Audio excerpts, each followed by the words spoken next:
Assalamualaikum warahmatullahi wabarakatuh. Bagi anak-anak Bapak semuanya, mudah-mudahan kita dalam keadaan sehat walafiat, dan nantinya kita doakan supaya wabah virus COVID-19 ini cepat berlalu dari bumi pertiwi, khususnya Labuhan Batu Utara, sehingga kita dapat bertatap muka kembali dalam proses pembelajaran. Baik anak-anak Bapak, terkhusus untuk kelas 11 akuntansi 1,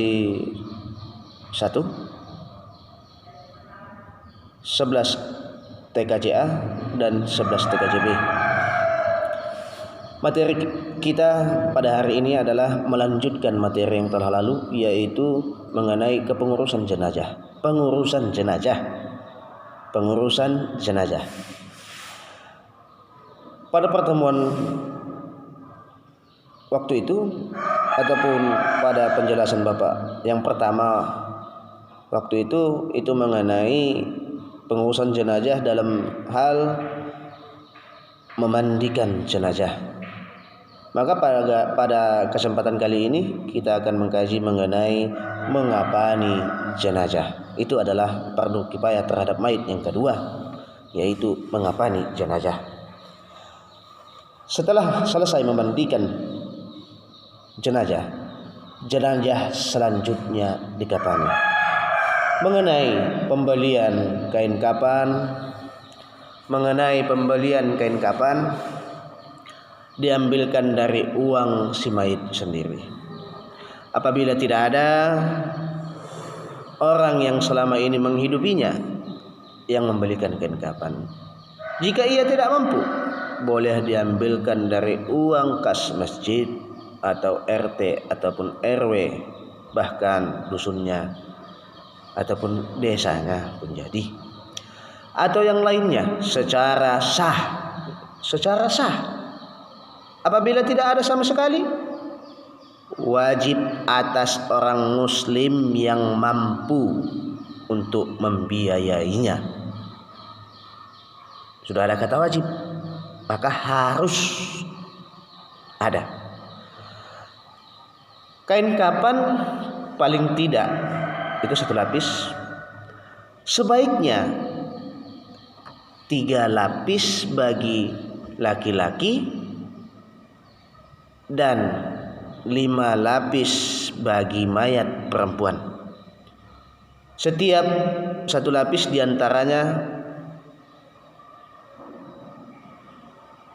setiap 1 lapis itu cara pemakaiannya harus ditaburi dengan kapur barus ataupun wangi-wangian.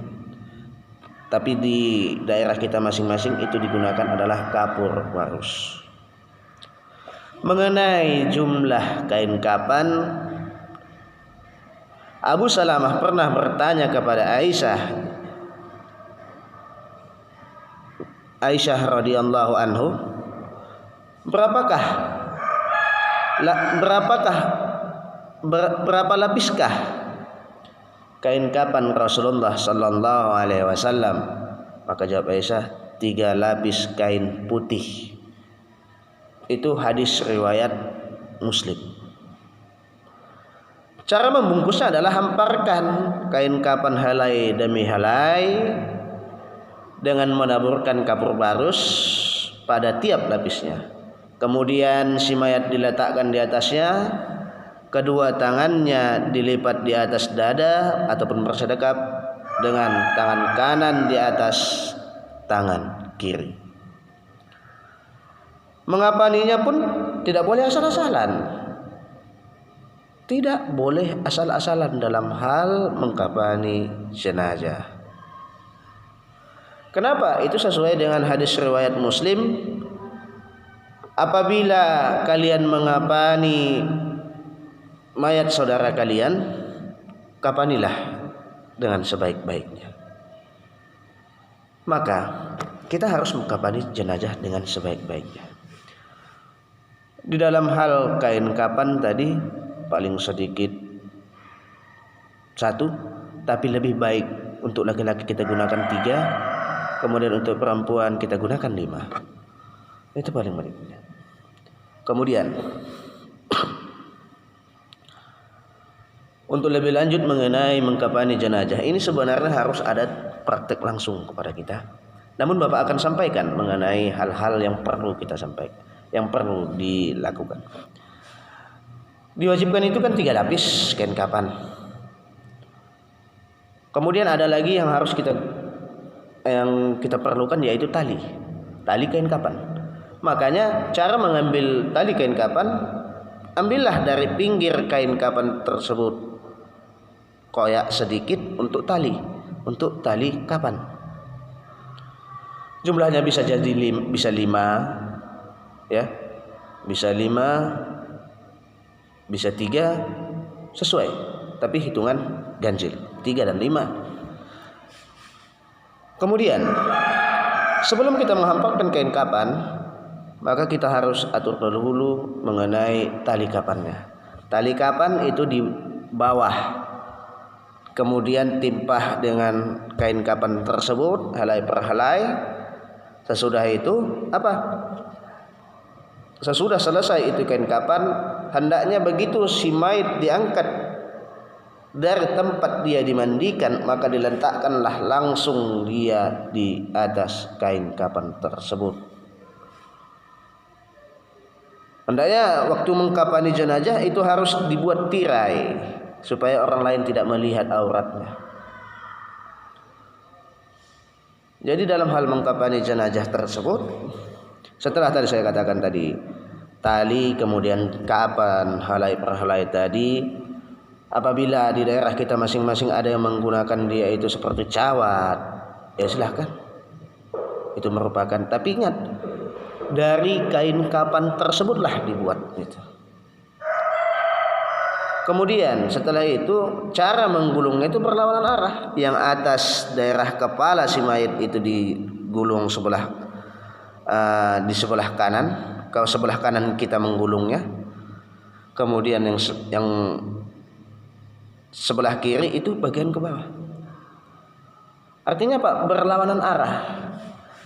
Ikatlah dengan baik. Itulah tata cara mengkafani jenazah. Jadi mengenai tadi ikatan talinya bisa kita sesuaikan. Di mana? 1 di atas kepala, 2 di bagian leher, 3 bagian tangan, 4 di bagian pinggul, di pinggang, yang 5 di bagian lutut ataupun paha. Yang selanjutnya bagian pergelangan kaki, yang ke-6, yang ke-7 di bagian bawah kaki. Itu yang 7. Yang 5 di mana saja? 1, 2, 3, 4 di kaki, 1 di kepala, 2 sudah, 3 di sedekap ataupun di bawah di pinggang mayit. Kemudian di lutut, baru ke bawah kaki. Itu 5. Jadi itu tata cara mengkafani jenazah. Jadi hendaknya kita mengetahui apabila ada terjadi kepada keluarga kita, salah satu keluarga kita, hendaknya kita ikut dalam proses mengkafani jenazah. Itulah sebabnya Bapak sampaikan bagaimana tata cara mengkafani jenazah. Kalau memang kita sanggup, kenapa tidak? Lebih baik kita yang melaksanakannya di dalam keluarga kita tersebut. Untuk itu mengenai mengkafani jenazah mungkin sampai di sini. Kalau ada pertanyaan silahkan bertanya melalui WA pribadi Bapak. Silahkan bertanya, apa yang mau ditanyakan silahkan. Kalau ada kekeliruan saya akan jawab. Saya menerima pertanyaan dari kalian semua. Seperti hal biasanya kita masuk belajar. Jadi untuk saat ini sampai di sini dulu mengenai penjelasan mengenai mengkafani jenazah. Kemudian bagaimana menyolati jenazah. Pertemuan selanjutnya kita akan kaji, satu persatu kita akan kaji. Sampai di sini dulu perjumpaan kita. Materi yang Bapak sampaikan, apabila ada yang salah dan khilat, Bapak mohon maaf. Mudah-mudahan virus ini dapat berlalu, kita bisa bertatap muka dalam proses pembelajaran. Untuk kelas 11 akuntansi 1, 11 TKJ A dan B, mudah-mudahan anak-anak Bapak semua melihat video Bapak ini dan memahami apa yang Bapak sampaikan sehingga dapat menambah pengetahuan kita sedikit demi sedikit. Akhirul kalam, billahi taufiq wal hidayah. Assalamualaikum warahmatullahi wabarakatuh.